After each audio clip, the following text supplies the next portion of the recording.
আসসালামু আলাইকুম। কেমন আছো বন্ধুরা? আমি রাজ্জাক পাবলিক স্কুলের পারুল ম্যাডাম, সহকারী শিক্ষিকা। আমি আজকে তোমাদের ক্লাস নিব হচ্ছে তৃতীয় শ্রেণী বাওবিপি, বাংলাদেশ ও বিশ্ব পরিচয়। তো এই করোনাকালীন সময়ে তোমরা কেমন আছো? আশা করি তোমরা ভালো আছো। আমিও ভালো আছি, আলহামদুলিল্লাহ। তো চলো, আমরা অনেক দিন পরে তোমাদের সাথে ক্লাসে আসলাম। যদিও তোমরা সবাই পরীক্ষা শেষ করছো সদ্য। তো আমি আজকে তোমাদের একটা বিষয়ের উপরে ক্লাস নিচ্ছি, সেটা হচ্ছে আমাদের জাতির পিতা। আমরা সবাই জানি আমাদের জাতির পিতার নাম কি বন্ধুরা? আমাদের জাতির পিতার নাম তোমরা ঠিক বলেছ, বঙ্গবন্ধু শেখ মুজিবুর রহমান। তো এই যে আমাদের তৃতীয় শ্রেণীর যে পাঠ্যপুস্তকে দেখো কত পৃষ্ঠায় আছে? 58 পৃষ্ঠায় আছে। কি আছে? যা আমাদের জাতির পিতা। আমরা একটু রিডিং করি, না হলে আমরা বুঝবো না।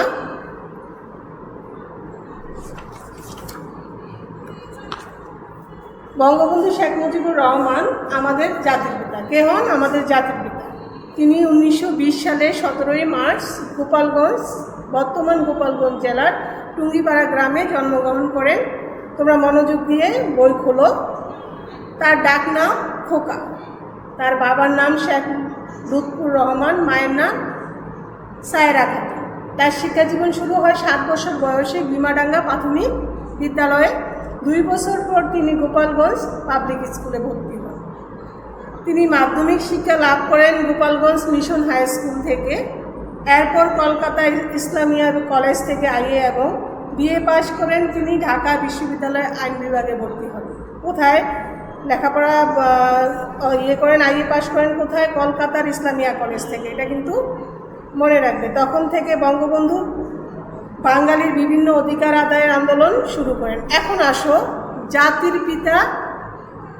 তোমরা জাতির পিতা সম্পর্কে জানছো, মনোযোগ দিয়ে শুনবে, কেননা উনি আমাদের এই বাংলার সাথে কি আজকে আমরা এই স্বাধীন বাংলাদেশে বসবাস করি, ওনার নামটা ওতপ্রোতভাবে জড়িত আছে। আর আমি আশা করি তোমরা মনে মনে বঙ্গবন্ধুর মতো হওয়ার চেষ্টা করবে। কারণ আমরা যদি স্বপ্ন দেখি তাহলে আমরা স্বপ্ন কি করতে পারবো? বাস্তবায়ন করতে পারবো। তিনি কোথায় লেখাপড়া কোথায় ভর্তি হলেন? ঢাকা বিশ্ববিদ্যালয়ে আইন বিভাগে ভর্তি হলেন। তখন থেকে বঙ্গবন্ধু বাঙালির অধিকার আদায়ের আন্দোলনে অংশগ্রহণ করেন। কখন? যখন আমাদের তৎকালীন পাকিস্তান আমাদের একসাথে ছিল, তদানীন্তন আমরা কি ছিলাম? পশ্চিম বাংলা, পূর্ব বাংলা আমরা একত্রে ছিলাম। তখন থেকেই তিনি সোচ্চার ছিলেন। উনি এত ছোট বয়স থেকেই কি ছিলেন? বিভিন্ন দাবি দাওয়া আদায়ের জন্য সোচ্চার ছিলেন। গণমানুষের সুস্থ এবং সার্বিক কল্যাণের জন্য উনি সেই ছোটকাল থেকে কাজ করে গেছেন। এইসব আন্দোলনের নেতৃত্ব দেওয়ার কারণে তাকে বহুবার কারাবন্দী হতে হয়। তোমরা যখন আরও উপরে ক্লাসে যাবে, বঙ্গবন্ধু সম্পর্কে তোমরা আরও বেশি করে জানতে পারবে। এখন যে স্বল্প পরিসরে বঙ্গবন্ধুর জীবনীটা দেওয়া আছে, আমরা সেটা নিয়েই আলোচনা করছি। তোমরা বই খুলে রেখেছো তো বন্ধুরা? কিন্তু আন্দোলনের সংগ্রামে তিনি ছিলেন অবিচল। তিনি কখনো ওনার সত্তা থেকে কি হননি, এক চুল পরিমাণও নড়েননি। উনি সর্বদা সত্য কথা বলতেন, ন্যায় বিচার করতেন সেই ছোটকাল বয়স থেকে। তিনি সবাইকে সহযোগিতা করতেন। এমন অনেক ঘটনা আছে, আমরা এখানে দেওয়া নেই, কিন্তু আমরা পড়েছি সেই ছোটোবেলা আমাদের পাঠ্যপুস্তকে। উনি একদিন স্কুলে গেছেন, সেই বৃষ্টি ভিজা এক লোক বৃষ্টিতে ভিজে যাচ্ছে বলে ওনার ছাতাটা তিনি দিয়ে চলে আসছেন। এমন আরও ঘটনা আছে, তিনি সকালবেলা, শীতের সকাল, তিনি বেরিয়েছেন শাল পরে। এক বৃদ্ধ মহিলাকে দেখছেন যে তিনি শীতে কাঁপছেন বলে তিনি কি করলেন? তার গায়ের শালটা দিয়ে চলে আসলেন। এমন মহান কে ছিলেন? আমাদের জাতির পিতা ছিলেন। আমরা ওনার সম্পর্কে যত বলবো, ওনার কি কাজ, ওনার সুকর্ম বলে শেষ করতে পারবো না। আজ তিনি আমাদের মাঝে নেই, তারপরেও আমরা ওনার কথা শুনবো, ওনার কথা জানবো, ওনাকে আমরা। এবং এই বাংলা যতদিন থাকবে, এই বাংলাদেশ যতদিন থাকবে, ততদিন আমরা কি করব? ওনাকে সম্মান করব। ওনার দিনগুলি, বিভিন্ন দিনগুলি আমরা পালন করব। ওনার কত সালে জন্ম হয়েছিল? 1920 সালে কতই মার্চ? 17ই মার্চ। মনে রাখবি কিন্তু। 1966 সালে তিনি পূর্ব বাংলা জনগণের মুক্তির সনদ 6 দফা পেশ করেন। এটা ছিল কি? মুক্তির সনদ। তদানীন্তন পাকিস্তানিরা আমাদের সর্বস্ব কেড়ে নিচ্ছিল, আমাদের অধিকার, আমাদের শিক্ষার অধিকার, আমাদের বাসস্থানের অধিকার, অনেক কিছুতে আমাদের বাধা বিঘ্ন আসতেছিলেন। তখন তিনি কি করলেন? আমাদের মুক্তির মোর্চা হিসাবে কি করলেন? তিনি 6 দফা সনদ পেশ করলেন। 1970 সালের নির্বাচনে তার দল আওয়ামী লীগ বিপুল ভোটে জয়লাভ করেন। নির্বাচনের ফলাফল অনুযায়ী বঙ্গবন্ধুর নেতৃত্বে পাকিস্তানের সরকার গঠন করার কথা ছিল, কিন্তু পাকিস্তান শাসকরা নানা ষড়যন্ত্র শুরু করেন। তাদের ষড়যন্ত্রের কারণে বঙ্গবন্ধুর নেতৃত্বে সরকার গঠন করা সম্ভব হয়নি। তখন কি করলেন? আমরা দেখলাম যে আমরা পরবর্তীতে আরও বঙ্গবন্ধু সম্পর্কে আছে। এখন আমরা যতটুকু পেয়েছি তার মধ্যে ওনার বঙ্গবন্ধু শিক্ষা জীবন, সংগ্রামী জীবন অনেকটা চলে আসছে। আমরা এর উপরে কিছু প্রশ্ন করব, তোমরা খাতায় লিখবে, কেননা না লিখলে তোমরা ভুলে যাবে। আর আমি এখন পড়লাম, তোমরা একটু পরেই ভুলে যাবে। সেই জন্য আমি কি চিন্তা করলাম, কী করলাম, তোমাদের কিছু প্রশ্ন লিখে দিব। তাহলে তোমাদের কি হবে? তোমরা খাতায় লেখা থাকলে তোমাদের পড়তে সুবিধা হবে। আর বেশি বেশি পড়বে কিন্তু। আর এখন যে করোনাকালীন সময়ে তোমরা ঘরে বের হচ্ছ না, স্কুলে আসতে পারতেছো না, তাতে যদি তোমরা বাসায় প্র্যাকটিস না করো তাহলে কিন্তু তোমরা সব ভুলে যাবে। তোমাদের কিন্তু এই তো আমাদের এখন অক্টোবর মাস চলতেছে, নভেম্বর, ডিসেম্বর, আর 2 মাস আছে, তারপরে কিন্তু আমরা একটা শ্রেণীতে পদার্পণ করব। যেহেতু এটা আমাদের একটা মহামারীকালীন সময়, এই সময়ে যেহেতু আমরা স্কুলে যেতে পারি না, আমরা বেশি বেশি পড়ব। কি করব? আমরা বেশি বেশি পড়ব। তাহলে আসো বন্ধুরা, খাতা কলম নেই, তোমরা সব মনোযোগ দিয়ে পড়ছো তো? হ্যাঁ, মাশাল্লাহ মাশাল্লাহ, তোমরা তো খুব ভালো স্টুডেন্ট আমার, এবং তোমরা অনেক লক্ষ্মী। আমার 3য় শ্রেণীর ছেলেমেয়েরা অনেক লক্ষ্মী। তারা সব সময়, সামিউল, বায়েজিদ, এই যে আমাদের যারা আছে, তারা সবসময় কি করে? মনোযোগ দিয়ে পড়ে, আমাকে খাতা দেখায়। আমিও তোমাদের জন্য অনেক দোয়া করি, তোমরা আরও কি হও? ভালো হও। তো আসো বন্ধুরা, আমরা কি করি? লিখে নিই। লিখে নিলে কি হবে? আমাদের পড়াটা খাতায় থাকবে। খাতা কলম নিছো? আমি কিন্তু সেটা SW চাইবো, আমি পরীক্ষাও নিব কিন্তু। তোমরা তো জানো আমার একটা অধ্যায় শেষ হয়, একটা অধ্যায় শেষ হওয়ার পরে আমি তোমাদেরকে যেমন লিখে দেই, তোমরাও কিন্তু আমাকে আবার কী করতে হবে? পরীক্ষা দিয়ে প্রমাণ করতে হবে তোমরা শিখছো। তা না হলে কিন্তু আমি না কী করব? খুব রাগ করব। আসো, প্রশ্নগুলি খাতায় তুলো। জাতির পিতাকে মুখে মুখেও বলো, কারণ মুখে মুখে বললে কি হবে জানো? তোমার পড়াটা মুখস্থ হয়ে যাবে। কি হয়ে যাবে? মুখস্থ হয়ে যাবে। তাহলে সব সময় পড়তে গেলে কি করবে? লিখবে এবং পড়বে, তাহলে তোমার প্রশ্নটা মনে থাকবে। আমাদের এই যে মেমোরিটা আছে, আমরা যখন এটা লিখি এবং এই যে হাত ঘুরাবো, হাত ঘুরানোর সাথে সাথে আমাদের এখানে কি হয়? একটা নক করে। আমরা যখন ভুলে যাব তখন এই যে আমরা বারবার লিখলে কি হবে? সেটা আমাদের প্র্যাকটিসে থাকবে এবং পরীক্ষা দিতে গেলেও আমাদের ভুলে গেলে, হঠাৎ করে ভুলে গেলে আবার কিন্তু আমাদের স্মরণ হয়ে যাবে। তাহলে কি করতে হবে? খাতায় লিখতে হবে। খাতায় তুলো কিন্তু। তাহলে উত্তর কি হবে? জাতির পিতা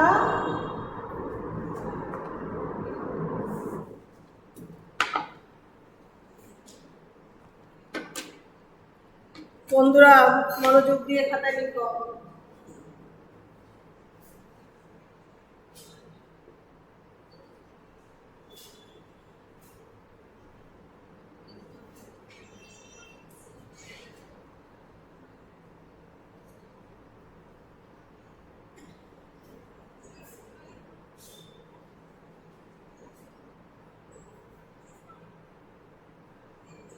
বঙ্গবন্ধু শেখ মুজিবুর রহমান। বঙ্গবন্ধু শেখ মুজিবুর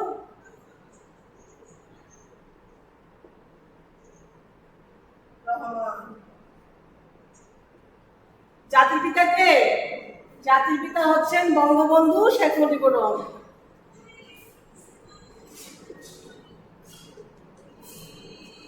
বঙ্গবন্ধু কবে জন্মগ্রহণ করেন? কে বলতে পারবা? হ্যাঁ, এক বন্ধু বললো 1920 সালে। ঠিক বলছো, একদম কারেক্ট। বঙ্গবন্ধু কবে জন্মগ্রহণ করেন?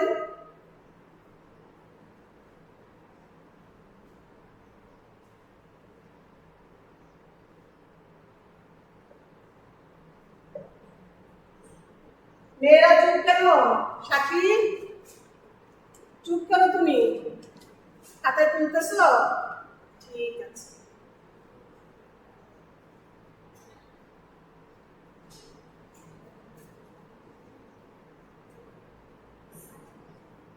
বঙ্গবন্ধু 1920 সালে 17ই মার্চ, কতই মার্চ? 17ই মার্চ জন্মগ্রহণ করেন।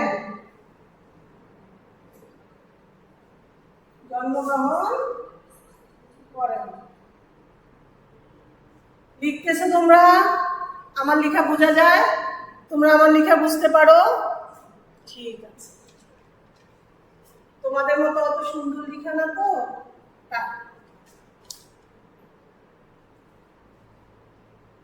বঙ্গবন্ধু কোন জেলায় জন্মগ্রহণ করেন আমরা জানি? হ্যাঁ, এই তো বঙ্গবন্ধু বর্তমান গোপালগঞ্জ জেলার টুঙ্গিপাড়া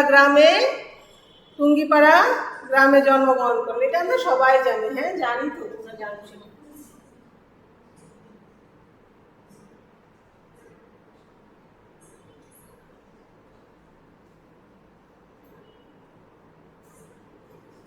মুখে বললে হবে না, খাতায় লিখতে হবে, না লিখলে ভুলে যাবে।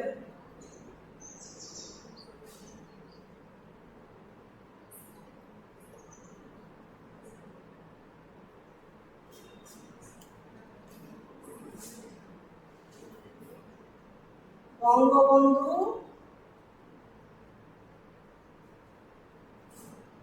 বর্তমান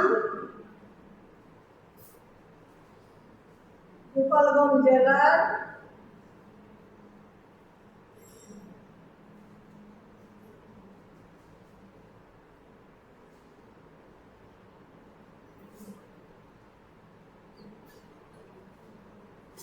টুঙ্গিপাড়া গ্রামে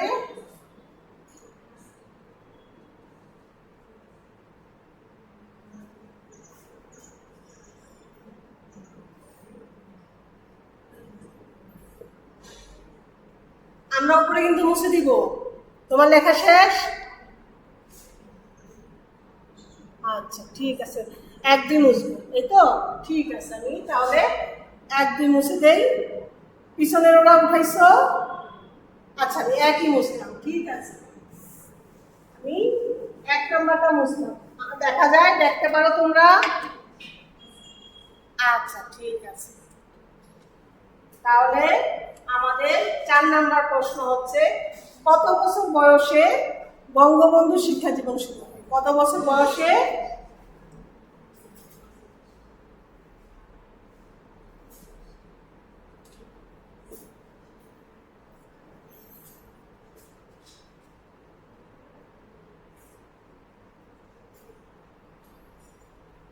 ও, আমার জন্য দেখতে পারতেছ না? একটু দাও।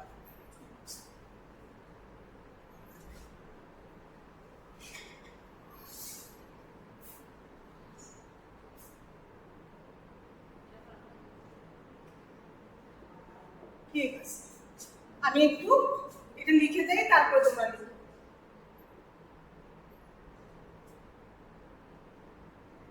7 বছর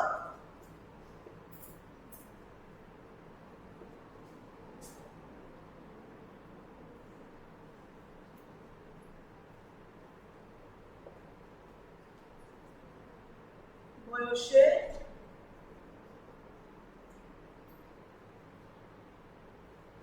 বিমারাঙ্গা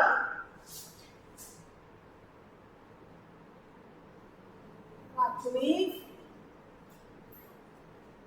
বিদ্যালয়ে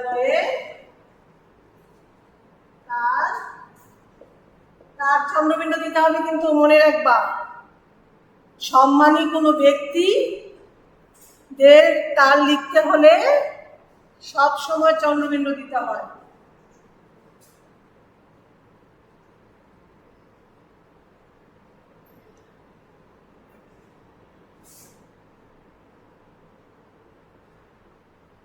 লিখো, আমাকে বলবে 3 নাম্বার লেখা শেষ হলে আমি মুছে দিব। তারপরে লেখা শেষ হয়ে গেছে, ও মাশাআল্লাহ মাশাআল্লাহ, ঠিক আছে। আমার ছাত্রছাত্রীরা তো অনেক ভালো, তারা তো অনেক মনোযোগ দিয়ে পড়ে, তাদের হাতের লেখা সুন্দর। আরেকটা কথা একসাথে বলি, আমাদের লেখাপড়ার সাথে সাথে কি করতে হবে, প্রতিদিন আমি একটা কথা বলি। প্রথমে হচ্ছে দর্শনদারি, তারপরে হচ্ছে গুণ বিচার। এটা কেন বলি বলো তো, কে বলতে পারবা? হাতের লেখা সুন্দরের জন্য বলি। হ্যাঁ, এইটাই কারণ হচ্ছে আমাদের লেখাপড়ার সাথে সাথে কি করতে হবে, আমাদের হাতের লেখাটা সুন্দর করতে হবে। তাহলে আমাদের শিক্ষকের কাছে যখন আমাদের খাতাটা যাবে, তোমাদেরকে চিনবে কেউ না, কি যাবে? হাতের লেখা যাবে। আমি জানি তো, আমার ছেলে মেয়েরা জানে,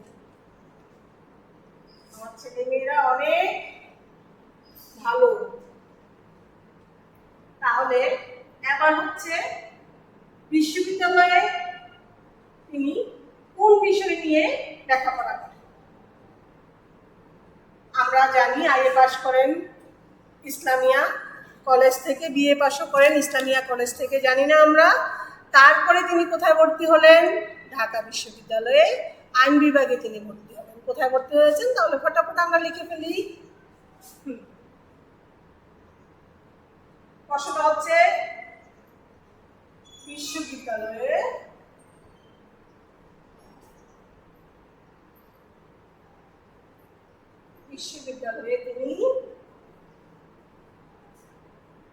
তিনি কে?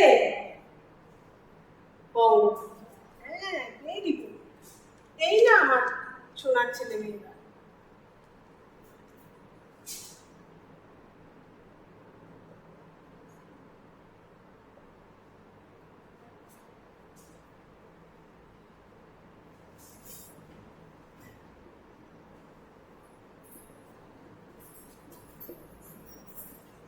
আমি নিচটা মুছে দিলাম।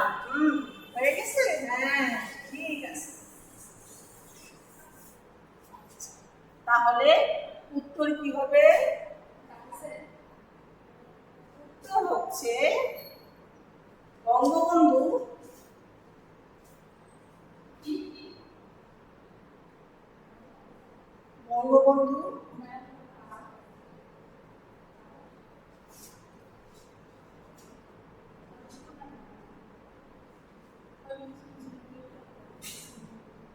আইএ এবং বিএ পাস করেন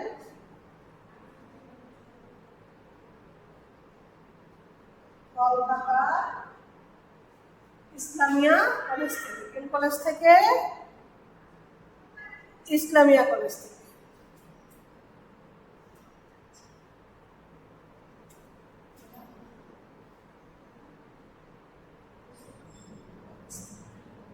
শুনতে পাচ্ছ? এই বিএ পাস করে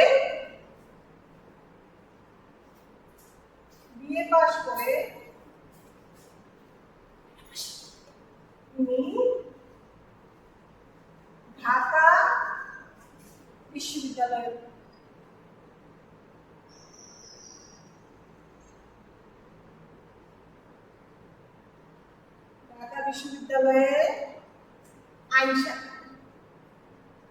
আইন বিভাগে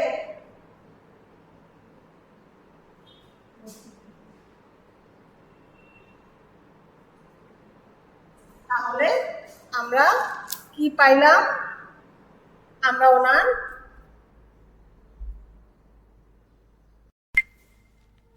বন্ধুরা, তোমরা লিখছো? আচ্ছা, তোমরা যদি লিখে থাকো তাহলে আমি বোর্ড মুছে দিলাম। তোমরা এই 6টা প্রশ্নের উপরে কি করবে? বাসায় পড়বে। এবং এই পাঠ্যপুস্তক যে আমরা কত পৃষ্ঠায় আমরা পড়াটা পড়লাম, এই যে দেখো 58 পৃষ্ঠায়। তাহলে এখানে দেখো একটা এসো লিখি একটা চ্যাপ্টার আছে। এখানে সনের পাশে উল্লেখযোগ্য ঘটনাগুলি। 1920 সাল কি হবে, সেখানে বঙ্গবন্ধু জন্মগ্রহণ করেছিলেন। 1927 সাল কি হবে, এখানে উনি প্রাথমিক শিক্ষা শুরু করেন। এইভাবে 1970 সালের এই যে এখানে দেখো 1970 সালে নির্বাচন পর্যন্ত কথাগুলি আছে। এটা হবে তোমাদের বাড়ির কাজ, খ নাম্বার। এসো লিখি। বুঝতে পারছো বন্ধুরা? সবাই বুঝতে পারছো মনোযোগ দিয়ে? হ্যাঁ, তাহলে আমাদের বাড়ির কাজ কি থাকবে? এই প্রশ্নগুলি পড়া, মনোযোগ দিয়ে পড়া, এবং আমাকে HW লিখে দেখাতে হচ্ছে সনের পাশে উল্লেখযোগ্য বঙ্গবন্ধুর ঘটনাগুলি। মনে থাকবে? এখন আসো, আমাদের আজকে পড়া এখানেই শেষ। আমরা কিছু কথা বলি। আমরা এখন করোনাকালীন সময় পদার্পণ করছি।